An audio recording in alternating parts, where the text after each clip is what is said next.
ये लोग सबसे पहले झूठ बोलेंगे, फिर उस झूठ को फैलाएंगे और जब इनके सामने हम खड़े हो जाएंगे फिर उस पर यू टर्न ले लेंगे।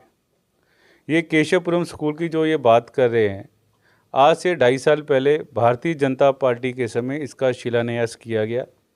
सारा बजट, सारी पेमेंट भारतीय जनता पार्टी के समय में हुई इसकी, और लगभग 80% जो काम था हमारे टेन्योर में पूरा हो गया। थोड़ा सा जो पेंडिंग काम था वो अब जाकर कंप्लीट हुआ है, और इसमें टोटल जो श्रेय है भारतीय जनता पार्टी का है, क्योंकि जो बजट उसको कंस्ट्रक्शन करवाना वो हमारे पीरियड में हुआ है। और जिसकी हमने पेमेंट दी, तो जिसकी हमने बजट प्रोवाइड किया, ये उसी कामों का श्रेय ले रहे हैं, ये हमारे बनाए हुए स्कूलों का श्रेय ले रहे हैं।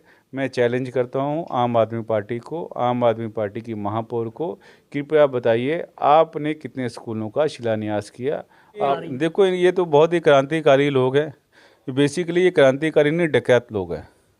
जो क्रांतिकारियों की बात करते हैं ये डकैत है। इन्होंने खुली लूट कर रखी है निगम के अंदर। क्रांतिकारी कैसे, डकैत कैसे? डकैत ऐसे, ये तो केवल डकैती करते हैं। इन्होंने एजुकेशन में इन्होंने डकैती की। किसी मेरा प्रश्न जो है वो आपसे दिल्ली नगर निगम के स्कूलों में शिक्षकों को लेकर है। उसमें वहाँ पर एक मेंटर्स टीचर्स हैं, उसको लेकर भी जो है वो जो शिक्षक हैं वो उस पर सवाल उठा रहे हैं कि जिन शिक्षकों का काम जो है बच्चों को पढ़ाना होना चाहिए, प्राथमिक शिक्षा देना होना चाहिए, वे शिक्षक क्लैरिकल्स काम के अंदर लगा दिए गए हैं, उनको आंकड़े जुटाने में लगाया गया है। ये पूरा का पूरा मामला है क्या, और इस पर आप क्या कहना चाहते हैं? देखिए, जो इन्होंने मेंटर लगा रखे, कुछ अपने टीचरों को ही इन्होंने मेंटर बना दिया। नमस्कार, एनकेएम न्यूज़ में आपका स्वागत है। मैं हूं संदीप शर्मा।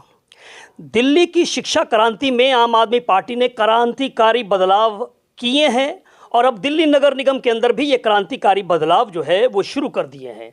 ये दावा है दिल्ली नगर निगम की महापौर शैली ओबराय का। उनका कहना है कि हमने पिछले 2 साल में 2 स्कूलों का उद्घाटन कर दिया है और तीसरे स्कूल का उद्घाटन करने के लिए जा रहे हैं, जो कि विश्व स्तरीय होगा, जिसमें तमाम वो सुविधाएं जो है वो बच्चों को मिलनी चाहिए वो उसमें मिलेंगी। अब भारतीय जनता पार्टी जो इतने समय तक सत्ता में काबिज रही, उन्होंने क्या किया, और आते ही 1.5-2 साल के अंदर जो क्रांतिकारी बदलाव सीडी में आम आदमी पार्टी लेकर आई है, शैली ओबराय जैसा दावा कर रही है, उस पर राजा इकबाल सिंह क्या कहते हैं, क्या कहना चाहते हैं सर?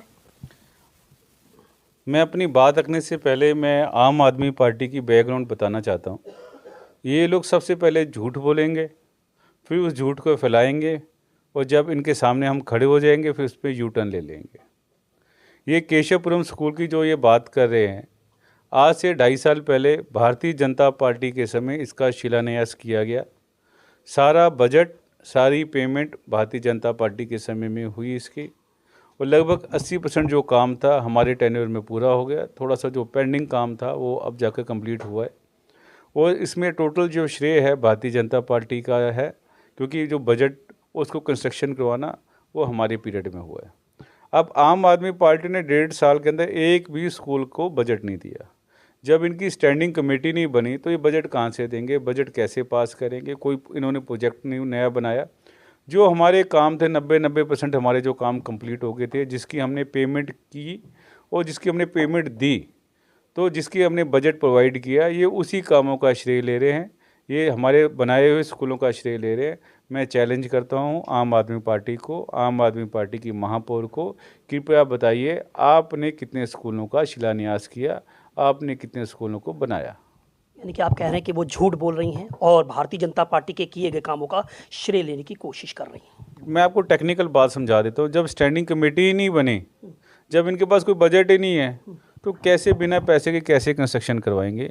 तो ये सीधी बात है। ये तो हमारे जो स्कूल बन चुके हैं उन्हीं स्कूलों को इनॉग्रेशन करके ये अपना श्रेय लेना चाहते हैं। आपने आम आदमी पार्टी के पृष्ठभूमि की बात कही है। मैं थोड़ा सा दिल्ली के नगर निगम के स्कूलों के पृष्ठभूमि में थोड़ा सा चले जाऊं पीछे, 2 महीने पीछे चले जाऊं, तो मुझे याद आता है कि दिल्ली हाई कोर्ट ने एक फटकार लगाई थी। हाई कोर्ट ने फटकार लगाई थी कि जो गरीब बच्चे दिल्ली नगर निगम के स्कूलों में पढ़ते हैं, उनको टेक्स्ट बुक्स नहीं दी जा रही, उनको कॉपीज़ नहीं दी जा रही, उनके अकाउंट तक भी नहीं जो है वो खोले गए। और दिल्ली के स्कूलों के अंदर जो बेसिक फैसिलिटीज़ चाहिए उसके ऊपर जो है वो दिल्ली हाई कोर्ट ने कहा था कि दिल्ली के मुख्यमंत्री को सिर्फ सत्ता से मतलब है, ऐसी कड़ी टिप्पणी की थी। क्या ध्यान आता है आपको? देखो, जब मैंने बैकग्राउंड की बात की तो आप ये देखिए, एक ऐसा शख्स जो कहता है मैं राजनीति नहीं ज्वाइन करूंगा, कांग्रेस से हाथ नहीं मिलाऊंगा, मैं गाड़ी नहीं लूंगा, बंगला नहीं लूंगा, वीआईपी कल्चर नहीं रखूंगा, तो आप देखिए ये कल्चर तो अब इनके कार्यकर्ता भी रखना शुरू हो गए। और वो जो बड़ी ईमानदारी की बातें करता था, शराब बेच के आज जेल के अंदर बैठा हुआ है। जो बड़े बड़े एजुकेशन मॉडल की बात करते थे, एक एक क्लासरूम का 28-28 लाख रुपए इन्होंने लिया। इनके पास अगर दिल्ली जल बोर्ड आया, दिल्ली जल बोर्ड लगभग 800 करोड़ के फ़ायदे में था। जब कांग्रेस की तो वो फ़ायदे में छोड़ के गई। आज वही दिल्ली जल बोर्ड लगभग 50 करोड़ के घाटे से ऊपर चल रहा है। चलिए सर, अभी शिक्षा पे रहते हैं। अभी दिल्ली के जो आपके दिल्ली भारतीय जनता पार्टी के प्रदेश अध्यक्ष हैं वीरेंद्र सचदेवा, वो अभी कुछ ही में हाल ही में उन्होंने कभी वक्तव्य दे रहे हैं। उस वक्तव्य में उन्होंने कहा है कि दिल्ली के स्कूल की 9वीं कक्षा के अंदर 17,000 छात्रों को दूसरी मर्तबा फेल कर दिया गया है। दूसरी तरफ एक तरफ जो है वो शैली ओबराय साहिबा जो हैं वो कह रही हैं कि दिल्ली के अंदर क्रांतिकारी जो है वो शिक्षा व्यवस्था है। क्या कहना चाहते हैं? देखो ये तो बहुत ही क्रांतिकारी लोग हैं। बेसिकली ये क्रांतिकारी नहीं, डकैत लोग हैं। जो क्रांतिकारियों की बात करते हैं ये डकैत है। इन्होंने खुली लूट कर रखी है निगम के अंदर। क्रांतिकारी कैसे, डकैत कैसे? डकैत ऐसे, ये तो केवल डकैती करते हैं। इन्होंने एजुकेशन में इन्होंने डकैती की, किसी भी बच्चे को इन्होंने पैसे नहीं दिए। पिछले साल जब हमने इसका विरोध किया, हाई कोर्ट से फटकार हुई, तब जाकर इन्होंने पैसे दिए और ये सारा पैसा डकार गए। ऐसे ही इन्होंने देखो, अब दिल्ली गवर्नमेंट की बात करूँ, 28 लाख रुपए का एक कमरा बनाया। हमारे यहाँ जितने भी स्कूल बने हुए हैं सब भारतीय जनता पार्टी की देन है। भारतीय जनता पार्टी ने सारा अपना बजट दिया। मैं इनसे पूछना चाहता हूँ कि आपने एक भी प्रोजेक्ट का आपने पास किया वो हमें बता दीजिए। आपके पास पावर ही नहीं है प्रोजेक्ट पास करने की। आपके पास एक ही पावर है, झूठ बोलने की और डकैती डालने की, लूटने की, लोगों को टैक्स बढ़ाने की, लोगों को परेशान करने की। इसके अलावा आपके पास कोई एक मेरा प्रश्न जो है वो आपसे दिल्ली नगर निगम के स्कूलों में शिक्षकों को लेकर है। उसमें वहाँ पर एक मेंटर्स टीचर्स हैं, उसको लेकर भी जो है वो जो शिक्षक हैं वो उस पर सवाल उठा रहे हैं कि जिन शिक्षकों का काम जो है बच्चों को पढ़ाना होना चाहिए, प्राथमिक शिक्षा देना होना चाहिए, वे शिक्षक क्लैरिकल्स काम के अंदर लगा दिए गए हैं, उनको आंकड़े जुटाने में लगाया गया है। ये पूरा का पूरा मामला है क्या और इस पर आप क्या कहना चाहते हैं? देखिए, जो इन्होंने मेंटर लगा रखे, कुछ अपने टीचरों को ही इन्होंने मेंटर बना दिया कि वो टीचर्स को सुपरवाइज करेंगे, टीचर्स को काम देखेंगे। जब आपके पास टीचर्स ही नहीं है, ये प्रोसेस तब होता है जब आपके पास मान लो 40 टीचर आपके पास हैं स्कूल में और आपकी रिक्वायरमेंट है 38 टीचर्स की। 2 टीचर सरप्लस है तो आपने ठीक किया, उसमें 2 टीचर्स निकाल कर उसको सुपरविज़न पे लगा दिया। जिनको सुपरवाइज़र बना दिया टीचर्स का, उसको उनको मेंटर हमने कह दिया।